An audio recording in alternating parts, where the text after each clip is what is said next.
А вы ведаеце, што Коля Лукашенко украінец? Вітаю, з вами Ольга Старасціна. Усе падрабязнасці распавяду ў навінах з будучыні. Сало есть, так.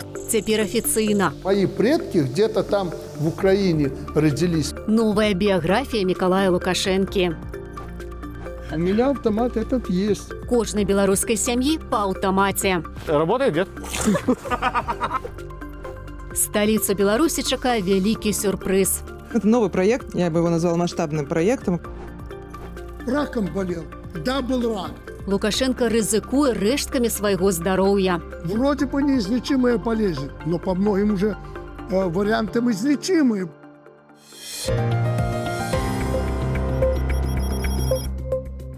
Порошенко, Тимошенко, Ющенко, Лукашенко. У Александра і Мікалая Лукашэнак не толькі прозвішча украінскае, але і кроў.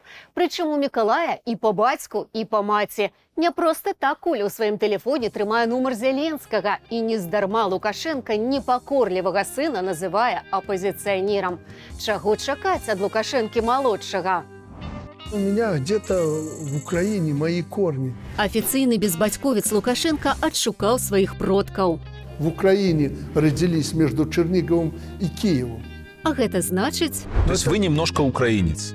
Да, ну не немножко, а немножко украинцев не бывает. Это крепко украинцы. Моцна украінцы і бацькі Ірыны Абельскай. Уся сям'я яе таты была рэпрэсаваная за дапамогу украінскай паўстанцкай арміі. Дзед Колі, Сцяпан Пастаялка, атрымаў 25 гадоў гулагу за распаўсюд улётак УПА на Берасцейшчыне. Нават прабабуля Колі трапіла ў лагер на 10 гадоў. Дзед Мікалай і ў жонкі шукаў сабе менавіта ўкраінку. Ёй сталася нарадзінка Палтаўшчыны Людміла, якую пасля заканчэння Кіеўскага медінстытуту скіравалі педыятрам у Берасці. Тут у Берасці энерга пасля амністыі працаваў і Сцяпан Пастаялка. Былы палітвязень і лекарка ў любові вырасцілі дачку Ірыну. Дзяўчына скончыла сталічны медуніверсітэт, выйшла замуж за доктара Яўгена Абельскага. Прозвішча яна не змяніла нават пасля разводу. У восень 94-го года ёй зрабілі нечаканую прапанову. Тагачасная міністарка аховы здароўя шукала сярод лекараў прывабную бландзінку каля 30, абавязкова не замужам. Ірына аказалася адной з 3 кандыдатак, якія прайшлі ў фінал.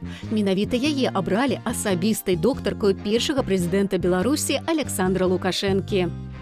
Той толькі пачаў адчуваць смак улады і вольнасці. Перастаў жыць з жонкай Галінай, зблізіўся з Ірынай.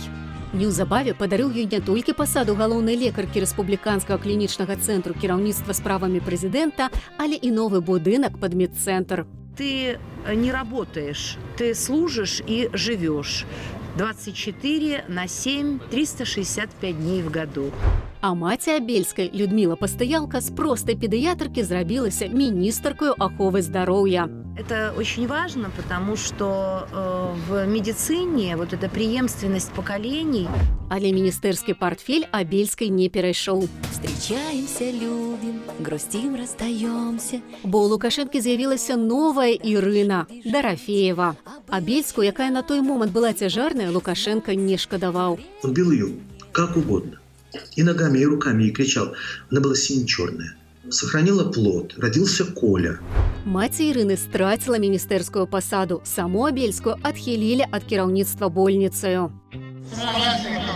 Але раптам на 5-годзе сына Колі Лукашенко вярнуў ягоную маці запалы.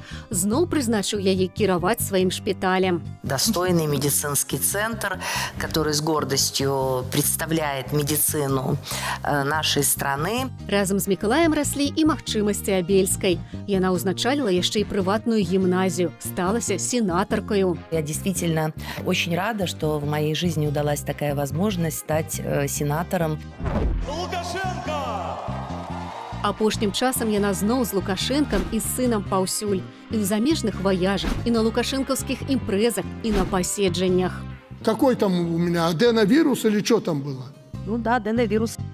Розныя там закаханасці у Лукашэнкі з узростам прайшлі, а балячкі засталіся. Это сердечно-сосудистая, это гипертоническая болезнь, это сахарный диабет, это различные нарушения мозгового кровообращения. Таму лекарка пад бокам не зашкодзіць. Да таго ж надышоў час Куленьку правільную біяграфію ствараць. У яго цяпер афіцыйна ёсць і тата, і мама. Тата дыктатар, мама сенатар. Мы живем в прекрасной стране, и нам есть чем гордиться, нам есть для чего и для кого работать. А тым часам тата Колі робіць такое, што Мікалай можа застацца сіратою.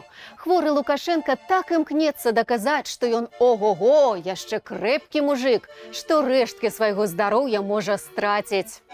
Ждут, когда сдохнет президент. Вот помрет, голос у него не тот. Тяжело ему говорить. Да не дождетесь. Каб паказаць сваю жывучасць, Лукашенка выйшаў на лёд і распластаўся, ды сам падняцца не змог.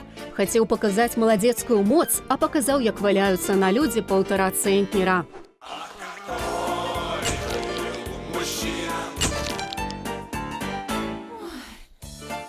Калі Лукашенко ў палонку палез, усе ведалі, што такое не патоне.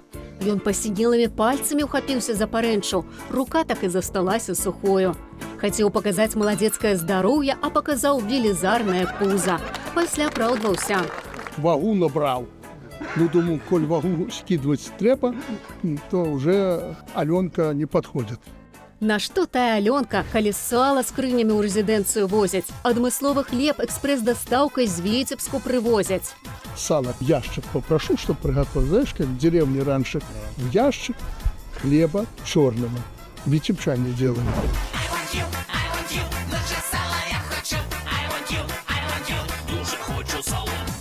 І Морозева яму ў рэзідэнцыі кухар гатуе. У меня автомат этот есть. Я научил повара, особенно когда в хрустящий стаканчик, ну это вообще чудо. А пасля сала з Морозевым дыетычнай ежы яму хочацца.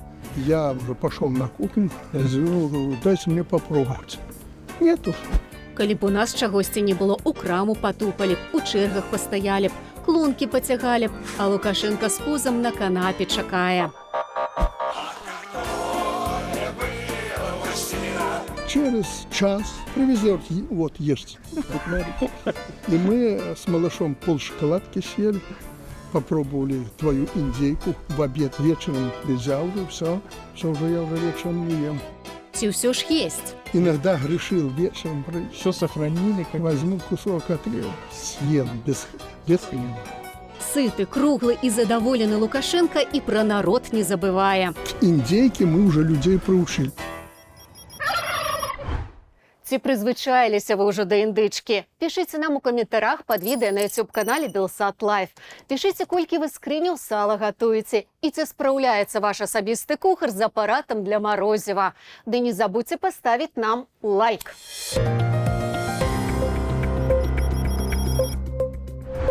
Дзіўная сітуацыя адбылася ў адным са шпіталяў Віцебску. Лукашенка яго не наведваў, разносу там не зрабіў. Як лекаваць, нікога не вучыў. Там без яго медыкі правялі унікальную аперацыю, пасля якой паралізаваны пацыент ізноў пачаў хадзіць.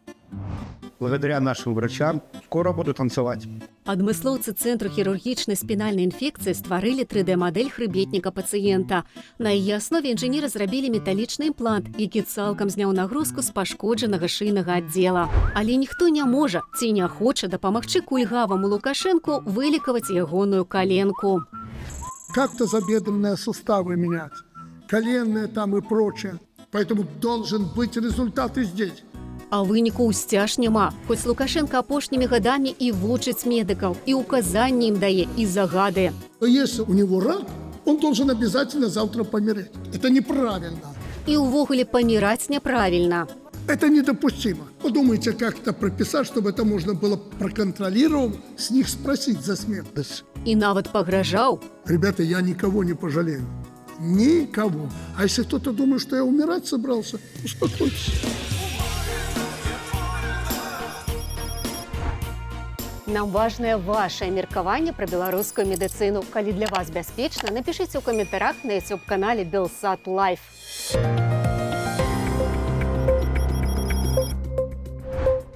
Сталіцу Беларусі чакае вялікі сюрпрыз. Улады паабяцалі тое, што ў Мінску ўжо ёсць, але працуе яно не тады, калі нам трэба. А цяпер гэтага будзе яшчэ больш. Новый проект, я бы его назвала масштабным проектом. І што ж гэта за праект? Можа, нарэшце завершыць будаўніцтва сістэмы калектараў, каб Мінск не затапляла? Не. Можа, улады зоймуцца цеплатрасамі, каб іх не прарывала, каб у 20-градусны мароз не знікала ацяпленне ў 5 раёнах гораду? Не. Лукашенко прыдумаў іншае выйсце. Мы холода не боимся, меня так и здесь, и дома прохладно, и это здорово. А можа, нарэшце ўлады Мінску вырашыць праблему забруджанага паветра ў сталіцы? Таксама не. Планируется установка более 20 тысяч камер. Для чего? Мінчукі выдатна ведаюць, для чаго, і без тлумачэнняў генеральнай дырэктаркі Менскага ЖКГ. Але ў сталіцы і так дзясяткі тысяч камераў, а ў лістападзе да іх дадаліся чарговыя ДАІ, якія сочаць за правапарушэннямі на дарозе і нават выяўляюць, калі дзіця сядзіць не ў адмысловым фатэле. Але незважаючы на ўсе камеры, якія сочаць, здаецца, за кожным крокам мінчукоў, сістэма відэаназірання не ўсачыла за Янай Кастранковай. 21гадовая дзяўчына рыхтавалася паехаць да бацькоў, каб разам сустрэць Новы год. Перад гэтым пайшла ў найманае жытло побач з паркам чалюскінцаў. Дзякуючы гарадскім камерам удалося высветліць толькі тое, што Яна была каля станцыі метро Уручча. 2 наступныя тыдні не было ніякіх звестак. І толькі калі Менск пачалі расчышчаць ад наступстваў цыклону Уль, у Сляпянцы ў вадаёме знайшлі цела дзяўчыны. А з-пад снегу адкапалі яшчэ некалькі целаў замерзлых мінчукоў. Што здарылася і чаму сістэма відэаназірання Менску не дапамагла знайсці дзяўчыну ды іншых зніклых і загінулых? Адказаў на гэтыя пытанні ўлады не даюць. Затое напоўніцы выкарыстоўваюць трагедыю, каб паставіць яшчэ больш камераў відэаназірання. Аплочваюць закупы і ўсталёўванне іх з падаткаў мінчукоў. Але робіцца гэта не для бяспекі жыхароў сталіцы, а каб ахоўваць толькі адно цела. А між тым у Менску на гэты год амаль удвая зменшылі колькасць грошай на ахову навакольнага асяроддзя. Што ж, будзем без чыстага паветра, затое з камерамі. У нядзелю нас чакае салодкі дзень. 1 лютага міжнародны дзень дэсертаў. Добрая нагода, каб парадаваць сябе і блізкіх. З вами была Вольга Старасціна. Сустрэнемся ў будучыні.